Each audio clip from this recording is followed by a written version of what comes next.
la mesa redonda. El enviado conjunto de la ONU y la Liga Árabe a Siria, Kofi Annan, concluyó su visita de 2 días a Damasco, optimista de alcanzar una solución pacífica a la crisis. El ejército israelí ha bombardeado 6 objetivos en la franja de Gaza. La violencia pone en peligro la tolerancia entre las religiones que se vive en la sociedad siria. Pero antes de comenzar, vamos a nuestra habitual sección, la noticia del día. En este caso, vamos a nuestra región. En México arrancó la campaña electoral. Este año se elige un nuevo presidente de ese país en medio de una situación de inseguridad que, según algunos analistas, será el tema fundamental, definitorio, por así decirlo, de la campaña. Veamos qué dice Telesur.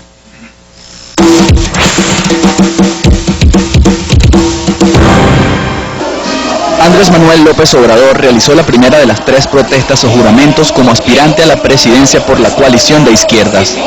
Ante el movimiento ciudadano, López Obrador se comprometió a luchar contra la corrupción que impera en las instituciones mexicanas.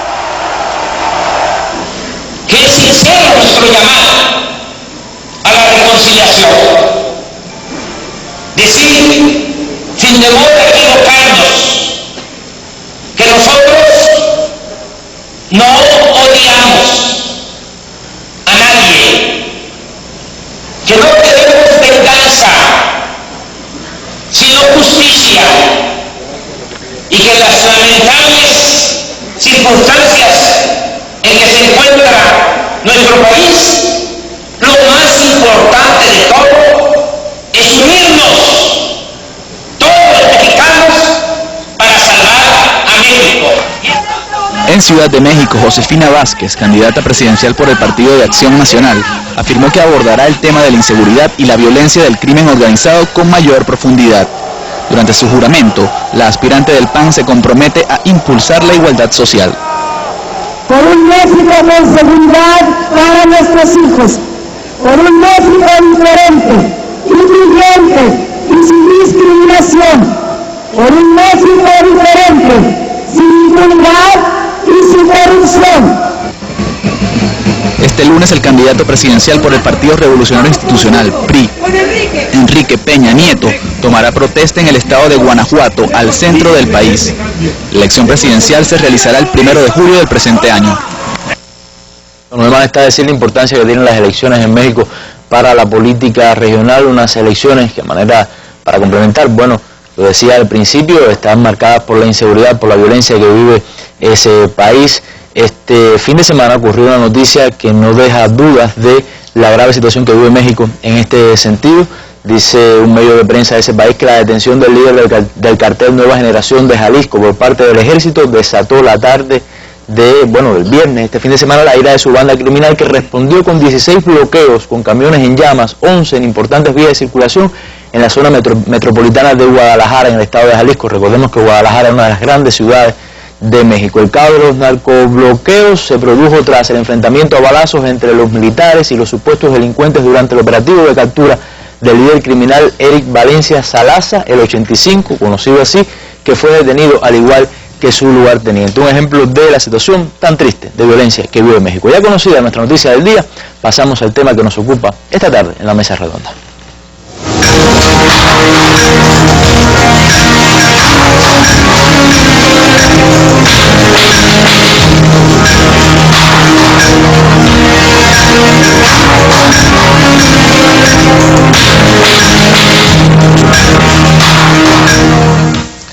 Y por supuesto que a la hora de hablar sobre el Medio Oriente, Siria, el conflicto en Siria es uno de los conflictos principales que se vive actualmente allí en esa región. Este fin de semana hubo importantes negociaciones a nivel internacional sobre este conflicto. El ex secretario general de Naciones Unidas, Kofi Annan, en este caso ahora enviado especial del actual secretario Ban Ki-moon, llegó a Siria, a Damasco, la capital de ese país, para reunirse con el presidente Bashar al-Assad y presentarle una propuesta. Durante ese periodo también se reunía el canciller Sergei Lavrov, el canciller ruso Sergei Lavrov, con la Liga Árabe. Veamos qué dice Telesur sobre esta noticia y estamos de regreso dentro de unos minutos para comenzar nuestro análisis.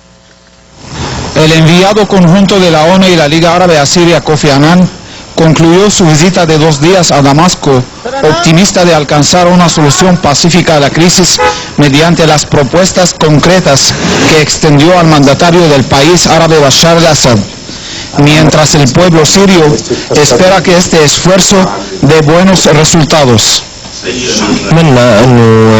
Esperemos que Annan logre convencer a todas las partes a participar en el diálogo nacional por el bien de la patria, especialmente aquellas partes que abogan por la intervención externa. Creo que todos los sirios están interesados en una solución pacífica basada en el diálogo. Deseamos que las propuestas concretas de Kofi Annan conlleven a un acuerdo que ponga fin al derramamiento de sangre en el país y que la oposición y el gobierno lleguen a factores comunes y punto de encuentro para acabar con los disturbios. Antes de su segunda ronda de conversaciones con el presidente Bashar al-Assad, Annan sostuvo un encuentro con los líderes religiosos en Damasco, donde aseguró que los sirios tienen la responsabilidad de ayudar a sanar y reconciliar a esta nación. Le hemos explicado a Annan la realidad de la situación en Siria y le aseguramos que Siria no presenciaría una guerra sectaria y que los sirios seguirían viviendo en armonía de cara a la conspiración y a la manipulación mediática sediciosa. En paralelo, las potencias mundiales encabezadas por la Unión Europea encaminan otro choque diplomático en contra de Siria. Estados Unidos presentaría este lunes ante el Consejo de Seguridad de la ONU un nuevo proyecto de resolución que ya fue rechazado por Rusia con antelación. Por su parte, el gobierno sirio habría comenzado a retirar a sus embajadores en Europa. Bueno, reuniones, Moisés, muchas reuniones en torno a Siria, algunos, bueno, son relativamente esperanzadoras, podemos decir, tomando en cuenta, por ejemplo, que han logrado sentar en la mesa de negociación a varias partes de este conflicto. ¿En qué consisten muchas de estas propuestas? O sea, la propuesta tanto de Rusia y de la Liga Árabe en su reunión, la propuesta que llevó Kofi Annan a Siria. Bueno, ante todo, buenas tardes, noches a la teleaudiencia, a la mesa redonda y por supuesto a mis ilustres colegas del panel.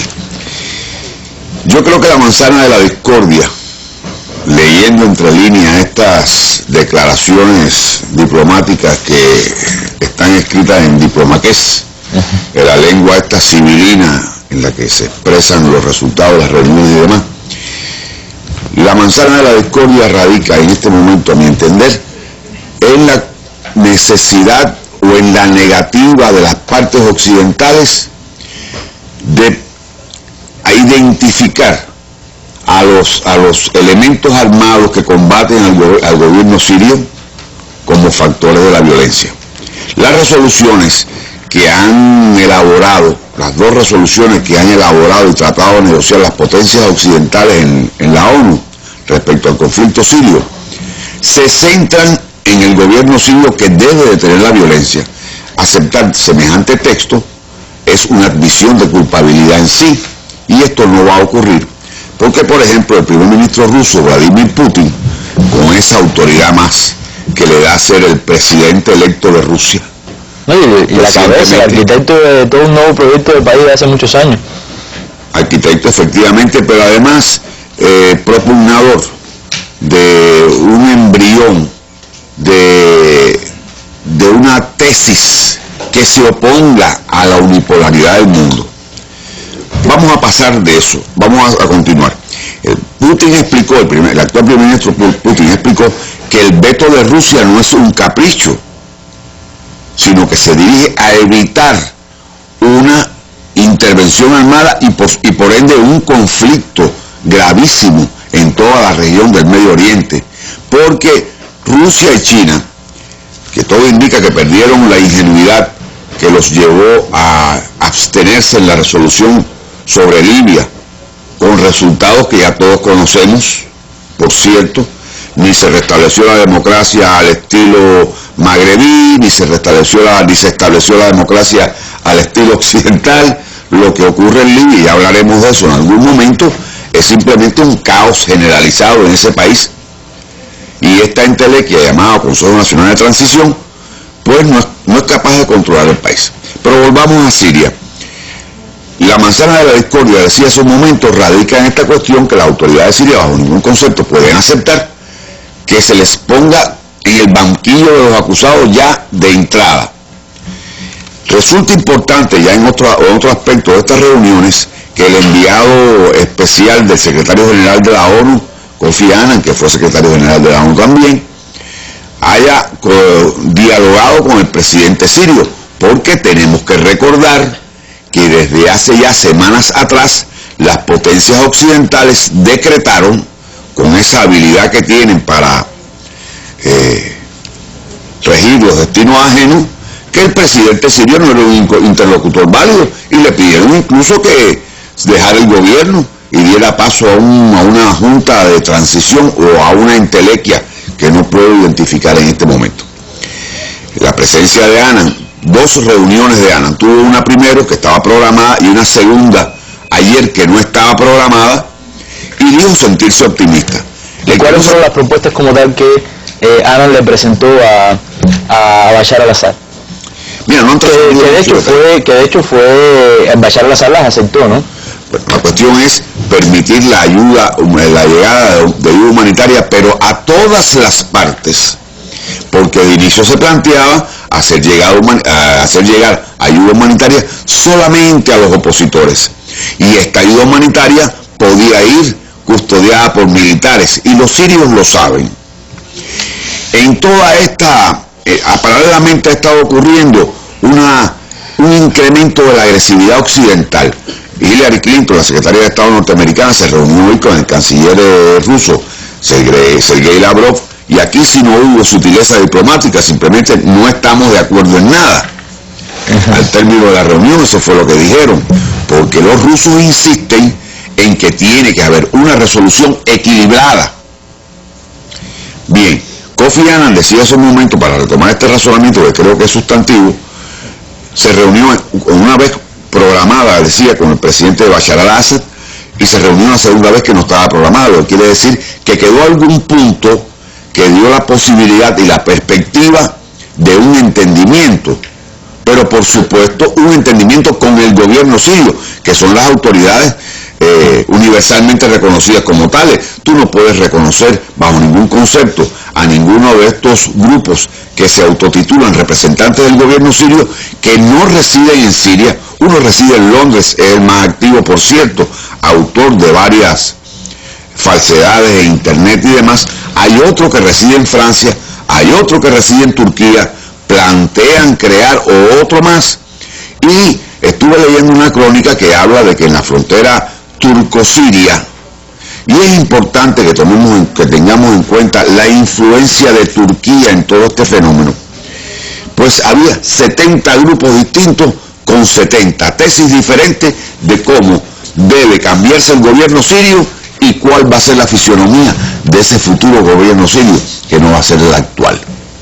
En todo este contexto, veo en la conducta de Annan, en su doble condición de enviado especial del secretario general de la ONU y de la Liga Árabe, que ya se quedó sin interlocutor con los sirios a propósito, porque bueno, suspendieron a la organización, retiraron a los observadores en una entidad regional de la que se supone que actúe con cierto equilibrio y que evidentemente está dominado por fuerzas que tienen una tesis islamista, pero cuidado, no es el islamismo de Al-Qaeda, ni es el islamismo de los islámicos tunecinos, ni es el de la hermandad musulmana, y mucho menos el de los salafistas. También creo que hablaremos de esto en otro momento. Ahora, en el caso de la reunión entre el canciller ruso Sergei Lavrov y la Liga Árabe, que es muy llamativo que la Liga Árabe se haya sentado a hablar, pienso, con Rusia, ¿cuáles fueron los acuerdos también? O sea, ¿cuáles fueron los principales puntos? Los principales puntos es la tesis rusa para llegar a un acuerdo en Siria. Usted no puede bajo ningún concepto imponer una resolución desequilibrada, y si se quiere llegar a un acuerdo, pues hay que empezar por cesar la violencia, pero ambas partes, porque en las resoluciones de la ONU o en los proyectos de resolución del Consejo de Seguridad solamente se insta a Siria, como decía hace un momento, se sienta a priori en el banquillo de los acusados, a que suspenda la violencia. Justamente ayer, tomando en cuenta que hay 7 horas de diferencia entre Damasco y La Habana, la televisión siria presentó a a un hombre jefe, capturado a un jefe de una banda que describió los crímenes que cometen esos grupos armados. En resumen, Oliver, y para responder tu pregunta, tengo la impresión de que la conducta de las autoridades sirias primero fue expectante respecto a estas bandas armadas, porque trabajaron en identificarlas y en ubicarlas. En los últimos días ha habido una, digamos, ofensiva para liquidar esos grupos armados, y ya ahora el contexto interno no es el mismo, y es el que está imponiendo la fisonomía de estas eventuales negociaciones y de todos estos pronunciamientos diplomáticos. Bueno, hay tesis, doctora María Elena, de que se está como que inclinando la balanza por muchas de estas cuestiones de las que comentaba Moisés, y que se está tomando un rumbo cada vez más alejado de las posiciones de Europa y Estados Unidos, de lo que pretendía en un primer momento. ¿Está usted de acuerdo con esta tesis? Bueno, no tanto. Hay que, en este tipo de aspectos, hay que un poco ser mesurado.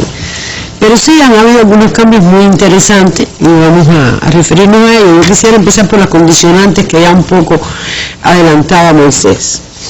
Para analizar los sucesos en Siria hay que tener en cuenta el precedente inmediato, es el que me voy a referir, y en el plano internacional tiene que ver con los sucesos de Libia que tú mencionabas. Yo quería llamar la atención aquí en esto. Cuando se aprobó en el Consejo de Seguridad la resolución sobre Libia de la 1973, jamás Estados Unidos utilizó la palabra intervención. Debemos recordarlo, lo discutimos muchas veces acá. Dijeron, se iba a hacer todo lo que fuera necesario y se iba a establecer la zona de exclusión aérea. Esto quiero recalcarlo porque esta resolución se violó, aunque se legitimó la acción, pero fue manipulada. Y creo que esta fue la gran enseñanza de ese momento. Debo decir también que lo de Libia casi fue un hecho consumado en un mes. O sea, se inició la primavera, se iniciaron las acciones en Libia, se llegó al Consejo de Derechos Humanos, se aprobó, se llegó rápidamente y ya estaba ahí la invasión.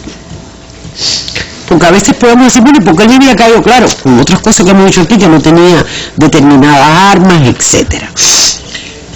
Más acá, en el caso de Siria, ya sabemos lo de la votación de Rusia y China. Sin embargo, es significativo que Estados Unidos, discúlpenme, es que tengo un catarro, logró una votación en la Asamblea General con 137 votos a favor, con respecto a Siria, recientemente. Esto no es por gusto. Además, la alianza entre la Liga Árabe y Estados Unidos era evidente. Debemos recordar que cuando se dan los dos vetos en el Consejo de Seguridad, inmediatamente se trató de, vamos a decir, presionar a Rusia porque no estaban respondiendo a los intereses de la región, y aquí sería el primer cambio, Oliver, de lo que tú me preguntabas. Los propios tanques pensantes estadounidenses reconocen que Estados Unidos, aunque es el que dirige las cartas, pues ha tratado de tomar o ha tratado de utilizar más las organizaciones regionales. Y la mesa hace 15 días acá decíamos, bueno, en la reunión de los amigos, y Arabia Saudita y Qatar fueron los más fuertes.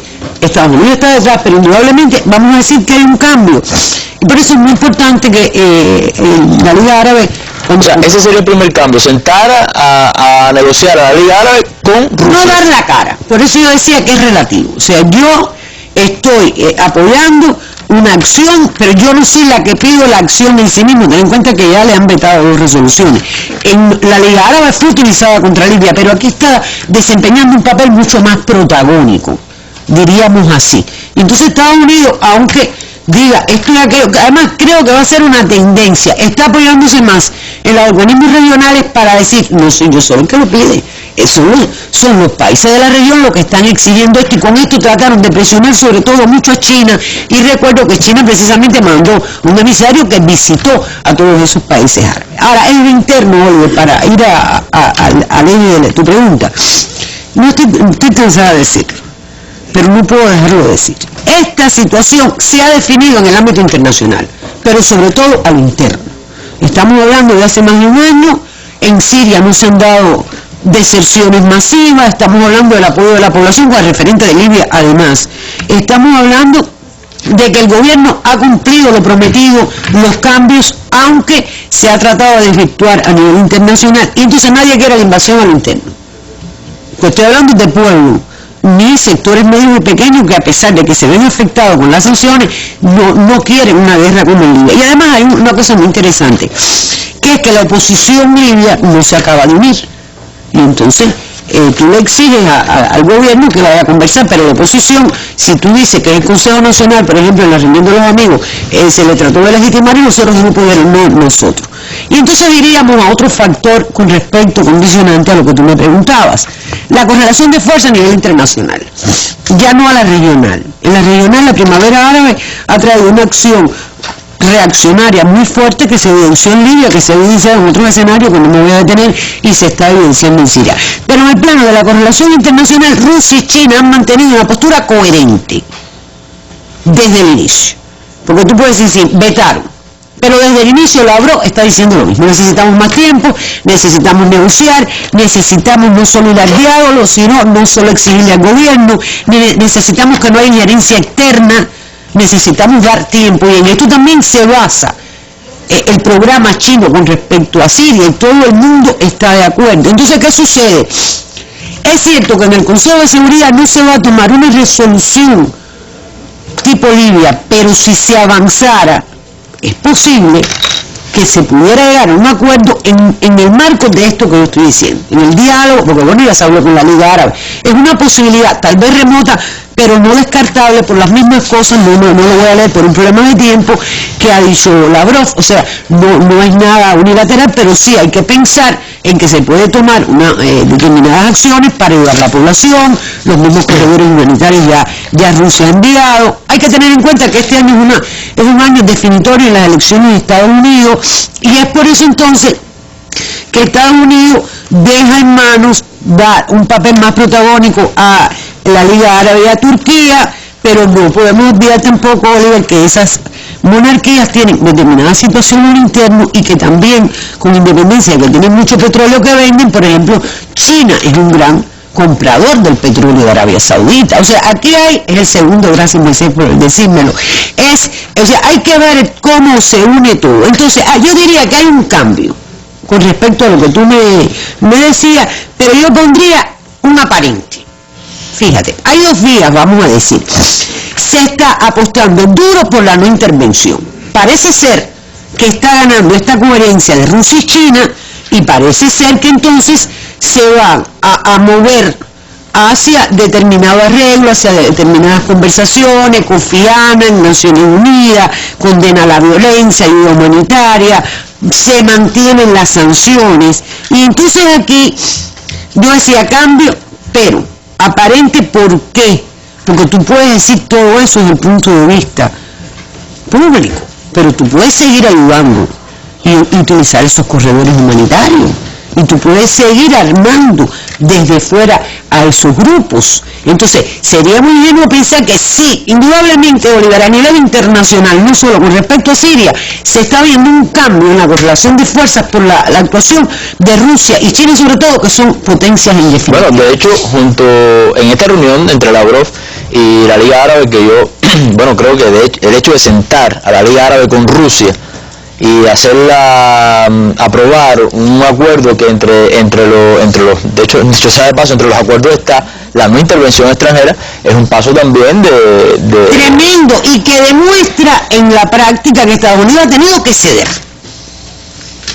Y ahí está el cambio, pero eso no quita, es lo que quiero llamar la atención. Que también era la Liga Árabe la institución que pedía entrar las tropas. No, la gran división ellos eran los que lo pedían con Estados Unidos. En la reunión de Túnez pedían, por supuesto, Arabia Saudita. Toda la jugada esa estaba concertada, pero fue sobre todo para presionar a Rusia y a China. Y sí, hay un cambio en el sentido de que Estados Unidos, y por eso yo hacía trataba de hacerlo en un recuento lo más importante, Estados Unidos no puede permitir, por lo menos creo yo, un tercer veto de Rusia y China. Entonces, sigue llevando las cuerdas, porque ojo, mira, una guerra contra Siria, supongamos que la hagan las monarquías, yo lo digo una vez aquí, eso no se hace sin el acuerdo con Estados Unidos.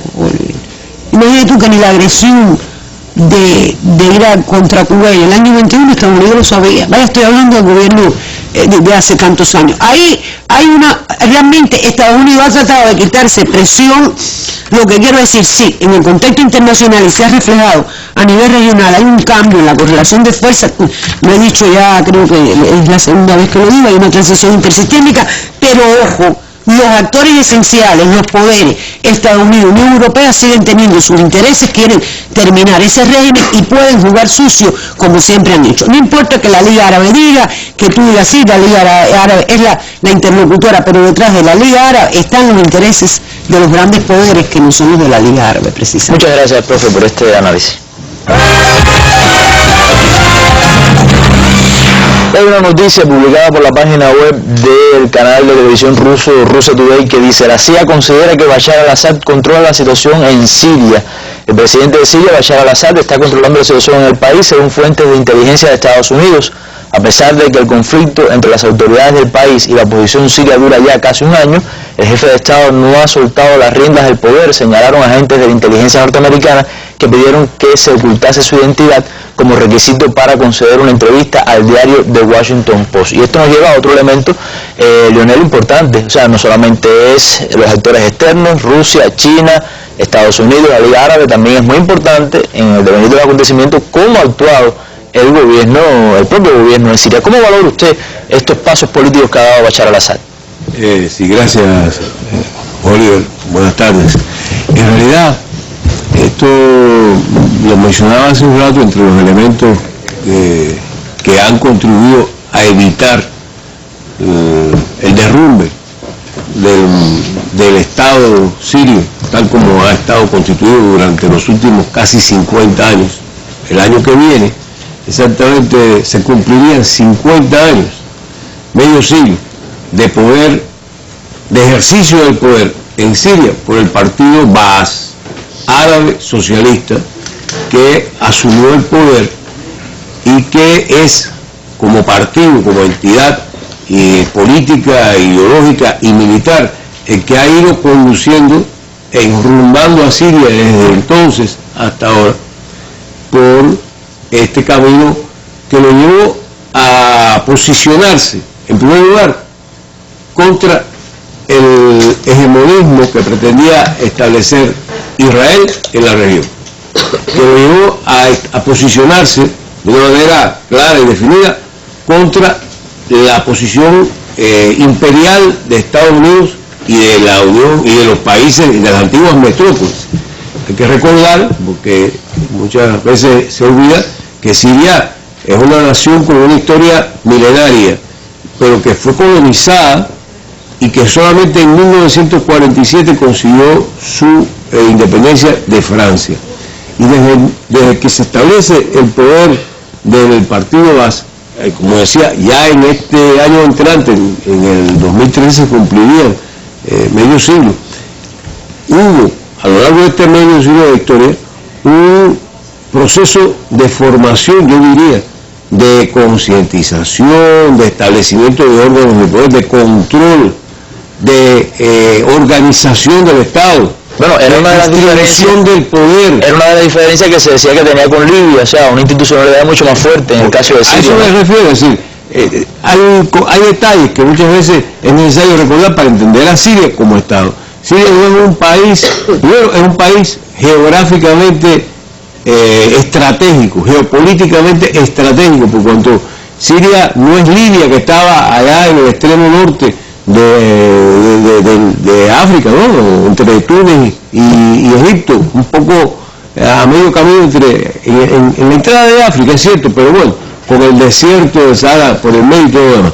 Siria es un país que está en la ruta por donde han estado atravesando durante siglos las corrientes y los ejércitos que iban llevando todas las ideas y las religiones y los pensamientos, las corrientes políticas, etc. Siria tiene fronteras con Turquía, con Irak, con Jordania, con Israel y con el Líbano. Es el camino obligado para ir hacia Irán y es también el camino obligado hacia el sur, hacia la península arábiga. Por lo tanto, conserva una tradición política, una tradición histórica que enorgullece a los sirios. Si algo caracteriza, en mi modo de ver, al pueblo sirio, es el orgullo de ser sirio, el patriotismo natural, el nacionalismo enraizado en esa tierra. No es un país medio formado, en formación, hay una nacionalidad que viene forjándose hace muchos siglos.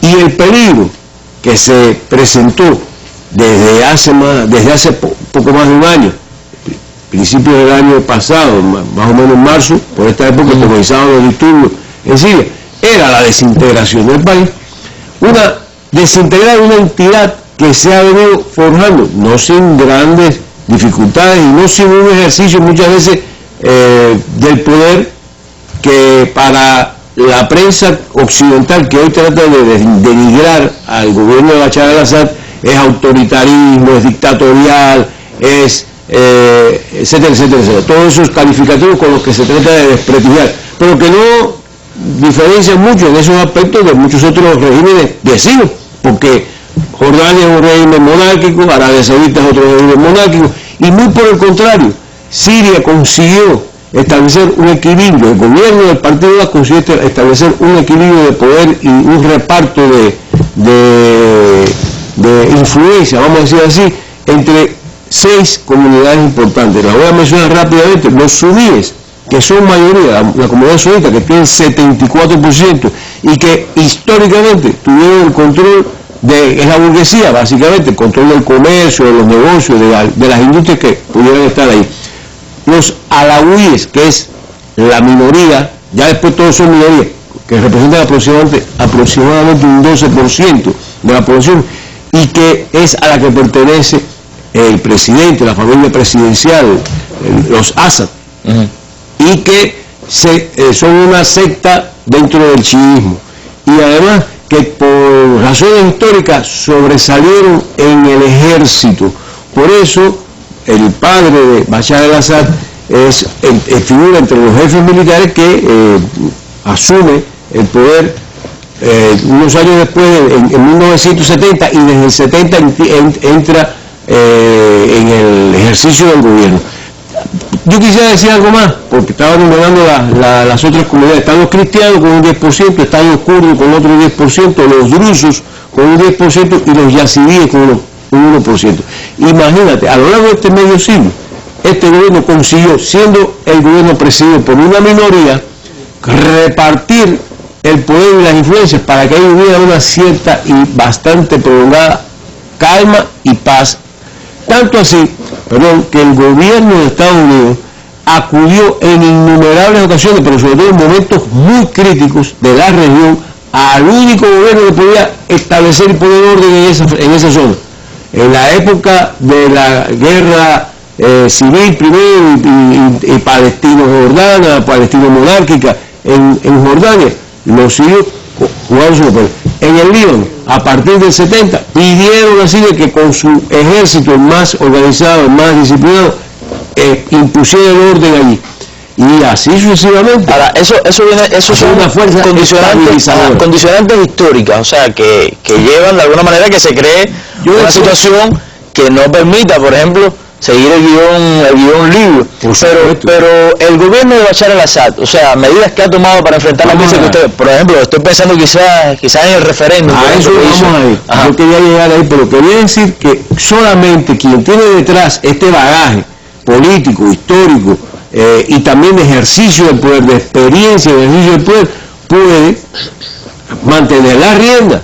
No titubeo. Yo creo que si en algo se ha caracterizado la presidencia, la corta presidencia de Bashar al-Assad, es precisamente por la firmeza con la que asumió la rienda del poder. Hay que decir que Bashar al-Assad es un joven, vamos a decir así, un hombre de 46 años de edad, nació en el 65, curiosamente un 11 de septiembre de 1965.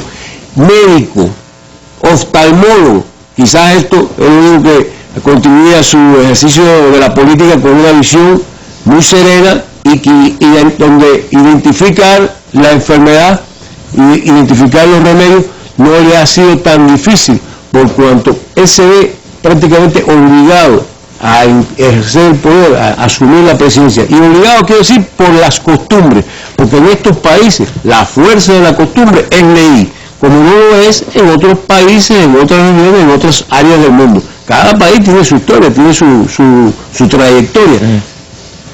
Podríamos decir que el BAS se ganó el lugar que tiene en el poder en Siria a lo largo de los años. En la confrontación con Israel, Israel conspiró innumerables veces y lo logró.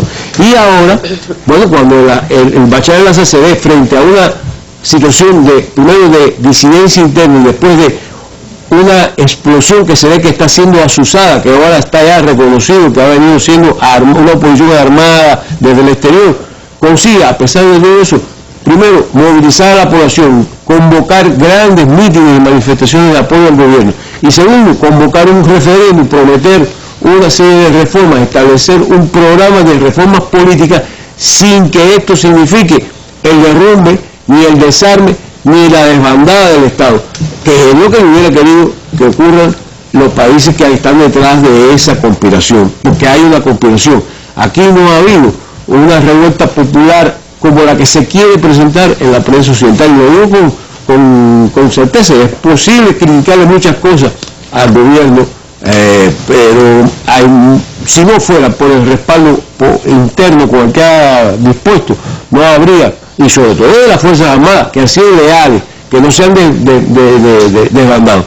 Entonces esto es precisamente lo que ha conseguido Bashar al-Assad. Bueno, de hecho, en la reunión que tuvo con Annan se lo veía bastante sereno y fue contundente también en sus exigencias, exigencias que ha mantenido desde el principio. Ahora, eso nos lleva a otra pregunta, Moisés, y ya se hablaba de Libia. O sea, Leonel apuntaba las diferencias con Libia, la profesora hablaba también cómo se ha tomado otro rumbo. La experiencia de Libia, ¿cuánto ha influido en que haya fracasado el guión libio? Primero, ¿usted cree que ha fracasado el guión libio con respecto a Siria? Y en segundo, ¿cuáles han sido las condicionantes en ese sentido? Libia antes y Libia ahora también, ¿no? Porque Libia está dando un ejemplo también de lo que podría pasar en Siria. Bueno, a fuer de objetivos, yo creo que sí, que el guión libio es fracasado. Trataron de aplicarlo en Siria de una manera muy burda y muy vasta, sin las sutilezas que requiere las diferencias entre un país magrebí y un país árabe. No, para mí está claro que la CIA tiene enormes resultados y debe tener buenos especialistas, lingüistas, en fin. Pero a la hora de analizar los problemas en el mundo árabe, y lo voy a demostrar dentro de un momento, son francamente, para decirlo menos, bastante fracasados. No es lo mismo un país donde existe un partido como el Baas, del Renacimiento Árabe Socialista, cuya intención es muy llamativa para el común de las personas, porque lo que propugna básicamente, primero, es un partido laico, es un partido creado por un cristiano, Michel Aflaq, la mayoría de cuyos militantes son musulmanes, y que plantea, como dice su nombre, la creación del Watan al-Árabe, la nación árabe, que es la media luna del creciente fértil. Unidad creado en una circunstancia en que muchos de estos países apenas salían del colonialismo, otros continuaban bajo la dominación colonial, que no es lo mismo que la dominación neocolonial, ni mucho menos. Y este partido, creado por este hombre, pues logró atraer a grandes masas de personas, tanto que en algunos países estaba prohibido. Por ejemplo, en Jordania el Baas está prohibido. Porque se ramificó. Pues el objetivo era ese, crear un comando regional con ramas en los distintos países que respondieran al superobjetivo del partido, que era crear esta nación árabe para, con sus recursos, su población, su cultura y sus virtudes, enfrentar al mundo nuevo que se estaba creando con la destrucción del colonialismo. No era el caso de Libia, desafortunadamente, donde aquel proyecto de Gaddafi, no pretendo hacer juicio de valor ni mucho menos, no es el caso ni es el lugar, pues no consiguió ni siquiera institucionalizar suficientemente al Estado. Tal vez en su afán de hacer algo original, creyendo que los demás modelos estaban fracasados y que no debía aprender de ellos, pues creó la Yamajirilla. No había ministro, no había un jefe de Estado formal, había un liderazgo, había un líder, y las características étnicas y culturales de Libia, que se están viendo ya, ahora con lo de Cirenaica, por ejemplo, que son precisamente las que no tomaron en cuenta estos especialistas que elaboraron la estrategia para el derrocamiento de las autoridades libias universalmente reconocidas, y tienen en las manos este fenómeno, al que suman evidentemente la rebatiña por los vastos recursos petroleros libios, y además los vastos yacimientos de agua en un país desértico.